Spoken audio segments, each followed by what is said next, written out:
Olá, estudantes da terceira série do ensino médio, tudo bem com vocês?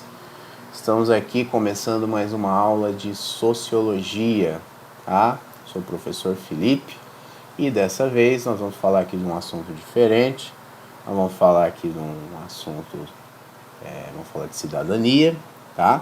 Vou introduzir o conteúdo aqui para vocês e falar da formalização dessa cidadania no Brasil, tá? Vou falar um pouco aí de como ela se formou no Brasil, explicar mais ou menos como é a cidadania e como ela se formou no Brasil, tá bom? Como a gente pode notar no primeiro slide aqui, que é o título da aula, tá? Formalização da cidadania no Brasil, tá? Seguimos, vamos para o próximo slide. O que você entende por cidadania? Nós temos uma foto aqui com vários cidadãos, né? Alguns já de máscara, né? Em uma cidade aqui em outro país, entrando num coletivo, né? Num trem. E aí é para nós imaginarmos, né? Utilizarmos o nosso imaginário, né? E o nosso conhecimento, né? O que nós imaginamos, aí, o que nós entendemos por cidadania, né? Vamos para o próximo slide, né? E eu trago aqui para vocês, né, um questionamento. Será que o conceito de cidadania na história sempre foi o mesmo, né? Cidadania, gente, é um conceito dinâmico, né? É um conceito que que a sua concepção, né, variou e varia, né, em diferentes contextos históricos e geográficos, né? Então, ele é dinâmico, é modificável. Foi variando esse conceito de cidadania ao longo do tempo, tá? Conforme as culturas e as sociedades foram construindo ele, tá bom?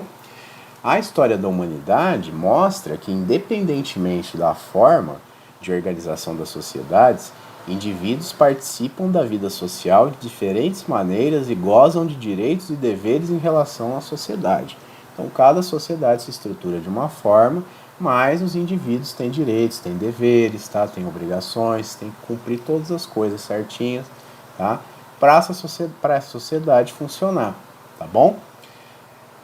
Cada povo desenvolveu ao longo da história o que cabe de direito ao indivíduo, a partir de critérios de idade, gênero, etnia, classe social, ocupação, renda.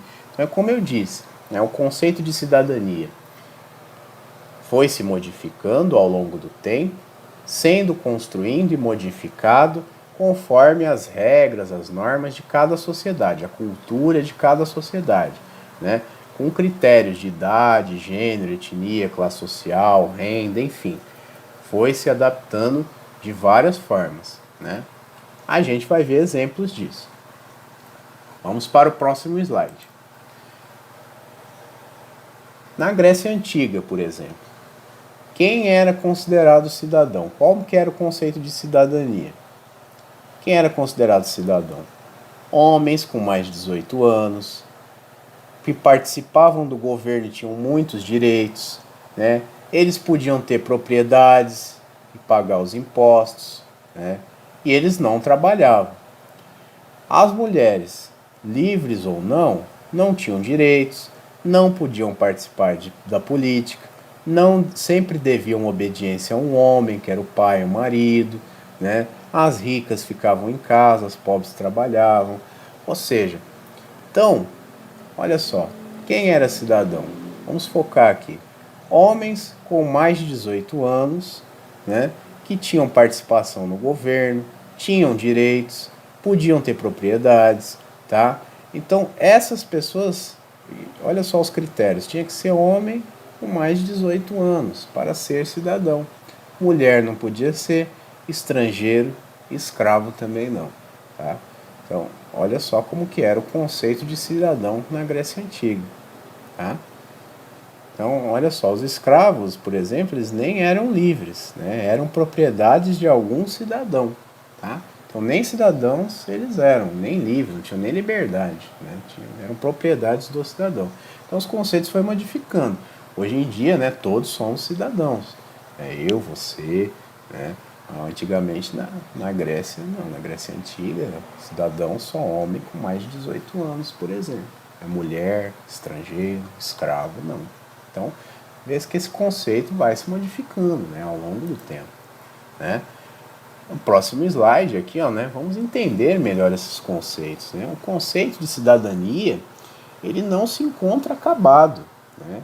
Lembra que eu falei que ele é mutável, né, modificável, né, sempre está se modificando? Pois é, ele continua ainda em modificação, tá? Ele ainda continua mutável, nunca vai acabar, tá bom? Ele é o produto de várias lutas sociais que aconteceram e estão acontecendo na nossa sociedade, tá? Então ele está acontecendo, está se formando, ao passo que nós vamos vivendo, né, conquistando esses direitos, né, através dessas lutas sociais, por exemplo, né, e formando esse conceito de cidadania. É necessário manter a vigilância constante dos nossos direitos já adquiridos, né?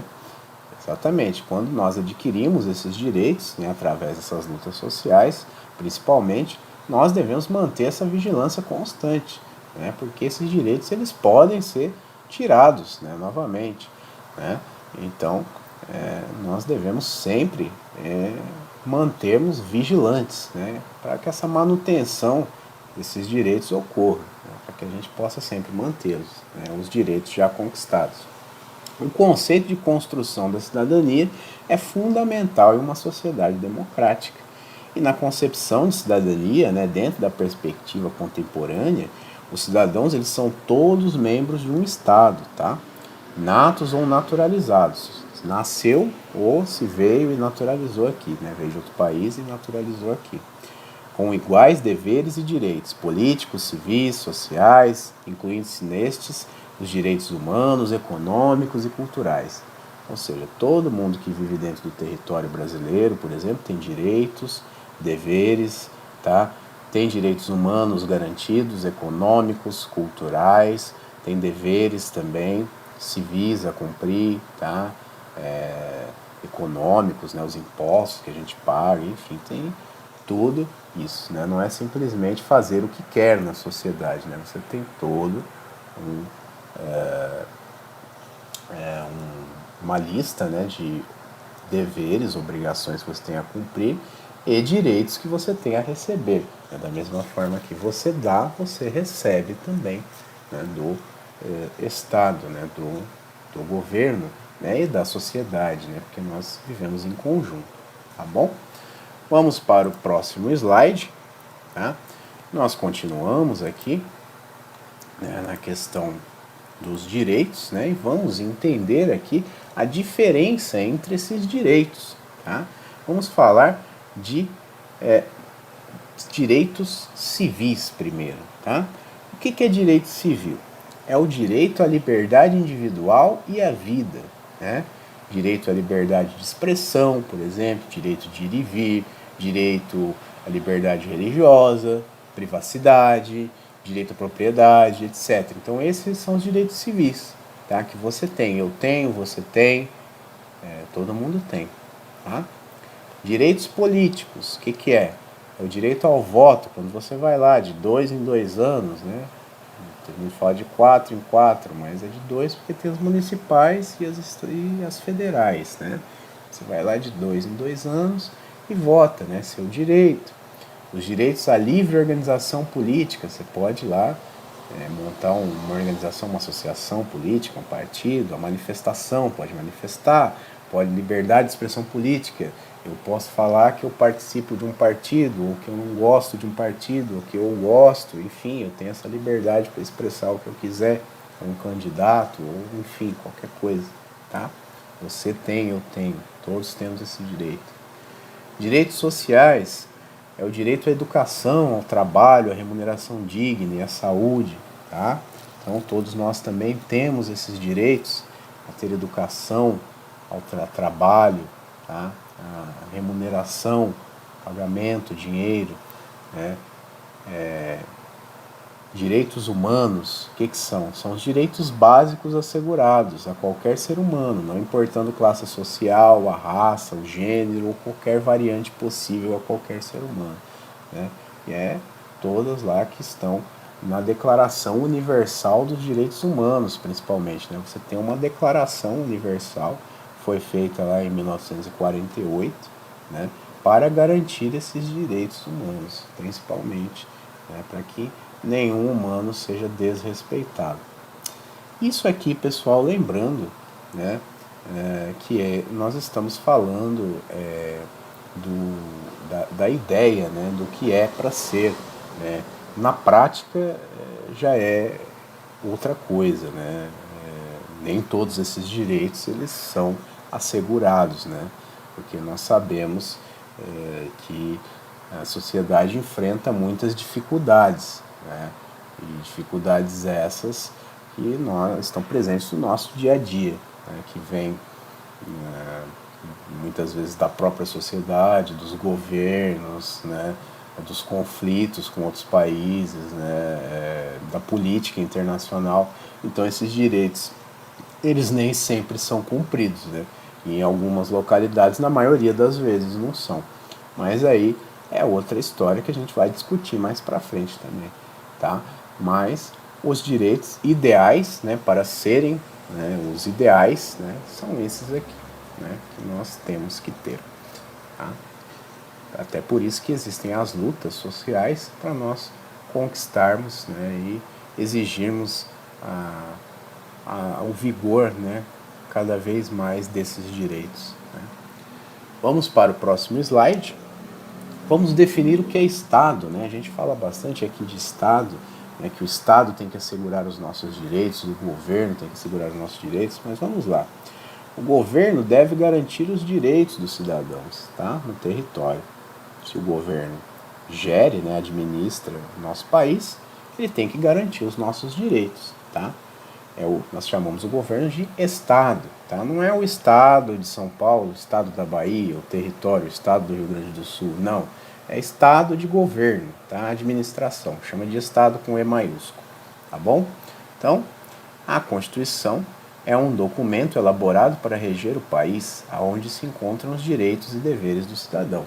Então, o Estado garante esses direitos do cidadão através da Constituição, né, que é um conjunto de leis lá, de direitos e deveres que o cidadão deve cumprir e ter, tá bom? A nossa Constituição é de 1988, tá? Próximo slide, vamos lá. E no Brasil, como foi a formação dessa cidadania, né? Com todos esses acontecimentos aí que eu tenho na tela para vocês, né? Essa mistura de etnias, né, que devido a um processo truculento, né, de escravização, né, de pobreza, de miséria, de genocídio, né, colonização, né, tudo isso. O Brasil fermentando aí, né, eclodindo essas coisas, e esse processo de cidadania teve que ser formado de algum jeito. E aí nós vamos vendo aqui conforme os outros slides, né? Nós temos aqui o quadro da Tarsila do Amaral, né, gente? Só para ressaltar, Os Operários, né? Uma obra muito bonita, né? Que expressa um pouco da diversidade, né? Da nossa população brasileira, né? E principalmente trabalhadora, né? Que está aí nos chãos de fábrica da vida. É uma obra muito importante para a nossa cultura, tá? Chama Os Operários, da Tarsila do Amaral. Essa obra com esses vários rostinhos aqui, tá bom? Vamos lá. Próximo slide, tá? Vamos verificar os contextos históricos, né? De como foi formada essa cidadania no Brasil, né? Só para vocês terem uma ideia e se localizarem, né? A gente vai definir melhor isso nas próximas aulas, tá bom? A construção da cidadania, ela acompanha o desenvolvimento do Estado brasileiro, né? Então ela vem acompanhando da forma que o Brasil vai sendo desenvolvido, vai sendo criado, né? O governo vai sendo criado e desenvolvido. No Brasil Colônia, que é o período de 1530 a 1822, né? Que a gente já viu, né? Vocês já viram lá a história, né? Já sabem, né, que foi o período lá que a Europa chega aqui na América e depois administra as colônias, né, e o Brasil está no meio disso tudo, né? Então vai até 1822, que é a independência, né, do Brasil. A cidadania era inexistente nesse período da colônia. Né? Por exemplo, leis eram nas mãos dos governadores, né? As leis eram descentralizadas, então era tudo bem bagunçado, não tinha um conceito de cidadão. Né? Então, praticamente era inexistente. Tá? O Brasil Império, que é depois da independência de 1822 a 1889, né, perdão, né, com os governos aí de Dom Pedro II, Dom Pedro I e Dom Pedro II, né, pai e filho, né, os direitos eram para poucos, né, para quem tinha geralmente dinheiro, né, os direitos eram para quem tinha mais posses, né, tinha o voto censitário, né, que era o voto para quem tinha mais posses, né, mais dinheiro, né, aí podia votar, né, cheio de restrições, homens, né, então aí garantia a cidadania, né, através disso, por exemplo. Né, quem votava era cidadão, mas só uma pequena parcela da população podia votar. Né, eram pessoas com posses, com abastadas, enfim. Né. Na República Velha, né, ou Primeira República, esse termo já República Velha não se utiliza muito, né, mas utilizamos Primeira República, né, depois da queda do Dom Pedro II, né, e a proclamação da República, né, de 1889 a 1930, era a época do coronelismo, né, os cidadãos, a formação da cidadania estava a mesma coisa, quase, né, direitos eram para poucos, né, ainda tinha a questão de voto censitário, estava se desenvolvendo, e tinha o voto de cabresto, né, aí começou a vir o negócio do voto de cabresto, né, os coronéis obrigavam, né, os empregados, né, das fazendas a votarem neles, nos candidatos deles. Então, o cidadão era também quem votava, mas era aquele negócio obrigatório ainda, né, um negócio atrasado, né, com o coronelismo, né, você não tinha direitos cidadãos ainda, né, você era mais obrigado a fazer as coisas do que tinha direitos, né, então a cidadania ainda era bem mal desenvolvida nesse período. Né. Vamos para o próximo slide, né, falar um pouco da Era Vargas, ou Nova República, né, de 1930 a 1945. Foi onde começaram a surgir as lideranças populistas, né, principalmente quando Vargas, né, e os direitos sociais, né, com a ausência dos direitos políticos e civis, foram mais implementados. Né. Você pode ver que o Vargas, né, criou a CLT, carteira de trabalho, né, salário mínimo, né, Ministério do Trabalho, várias coisas, né, que assessoraram o trabalhador, por exemplo, né, porque ele era um político populista, né, com questões trabalhistas, né, envolvendo o populismo, né, e o populismo, né, é um termo utilizado, né, para políticos, né, que dialogam com as massas, né, com a população e arrebanham essas pessoas para o seu lado, né, conseguem liderar, né, são bem populares entre as massas e conseguem arrebanhar essas pessoas, né, principalmente pobres, né, da massa, né, do povão. Né, e o Vargas era um desses, né, assim como o Juan Perón da Argentina, né, e aí foi crescendo, né, essa liderança populista, e os direitos sociais foram implementados, né, direitos trabalhistas principalmente. Aí nós temos a República Populista depois, né, que foi de 45 a 64, né, que foi lá quando Vargas se suicida, sai, né, do poder, e aí entra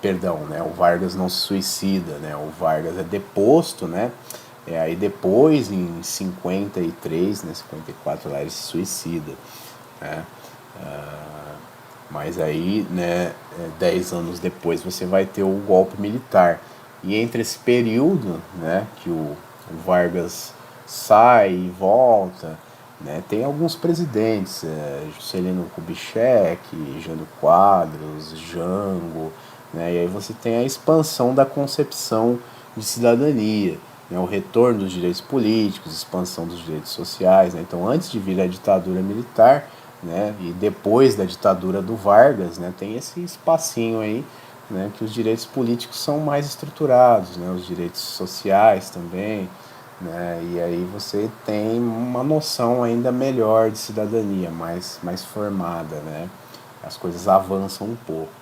Né. Ditadura militar, né, em 1964, 1885, é um processo triste, vergonhoso, né, para a nossa história, né, brasileira, onde teve a suspensão dos direitos civis e políticos, né? O período da ditadura militar foi esse período, né, que a cidadania foi esquecida, né, e onde ocorreram vários abusos, né? Assim como na época do Vargas também ocorreram vários abusos, né? Na ditadura do Estado Novo, por exemplo, nós não podemos deixar de falar disso, né? Mas a ditadura militar, né, foi um período simbólico aí de 20 anos, né, onde ocorreram várias atrocidades e vários abusos, né, para com os direitos do cidadão, tá? E do contribuinte, tá bom? Enfim, foi um período de muita vergonha para o nosso país, tá? E retrocesso para a cidadania. Depois nós temos o período da República, que é 1985 até os dias atuais, né? E foi criada a Constituição Cidadã, né? E aí se aproxima mais do que a gente conhece, né, como cidadania hoje em dia, né? A criação da Constituição de 1988, né? E a gente vai ver um pouquinho disso agora no próximo slide, tá? Vamos para o próximo slide. Vamos continuar aqui o contexto histórico após a reabertura política, né? Como eu disse para vocês, o período da ditadura militar foi um período vergonhoso, onde os direitos políticos, né, foram suspensos, os direitos cidadãos, né, foram suspensos, incluindo os políticos, né, e abusos à cidadania foram cometidos, né, mas após isso, em 1985, há a reabertura política, e em 1988, né, foi promulgada no contexto social e político pós-ditadura militar a Constituição Cidadã, tá?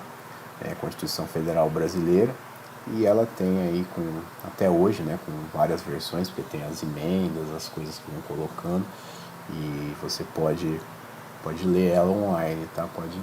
Se quiser ter acesso, tá? Só digitar no Google, procurar Constituição, PDF, enfim, você acha facinho, pode ter acesso à nossa Constituição, tá bom?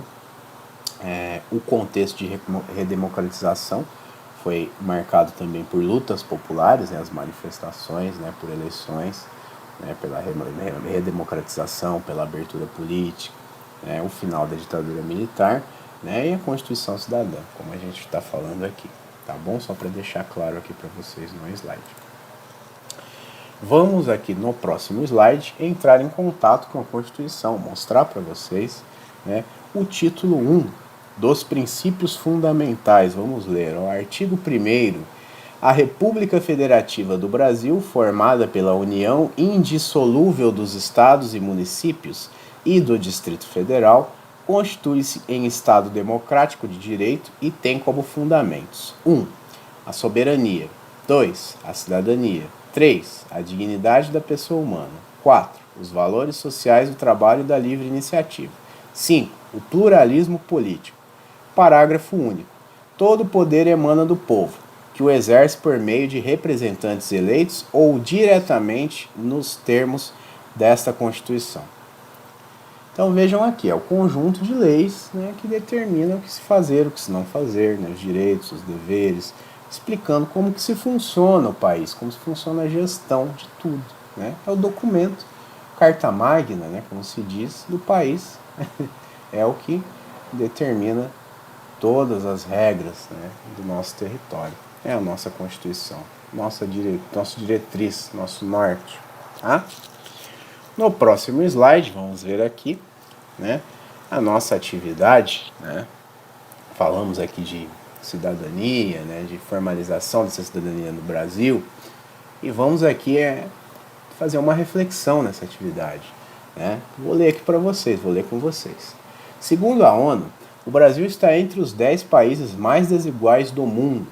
A desigualdade social é um processo existente dentro das relações da sociedade, presente em todos os países do mundo. É resultado de construções sociais e históricas que geram diferentes acessos a recursos materiais e simbólicos. Isso pode ser notado nos diferentes acessos à educação, saúde, saneamento básico, emprego, alimentação, transporte e moradia. Em nossa Constituição de 1988, vejam bem, todos nascem livres e iguais em oportunidades e direitos. Identifique as principais violações de direitos sociais de acordo com a nossa realidade. Será que todos os brasileiros realmente nascem livres e iguais em oportunidades e direitos? Tá? Então pensem sobre isso e me respondam. Será que todos os brasileiros nascem com essas oportunidades livres e em oportunidades e direitos e iguais? Tá? Respondam isso para mim nessa reflexão. Se cuidem, usem máscara, álcool em gel, não saiam de casa, tá? Um abraço. Qualquer dúvida me chamem no WhatsApp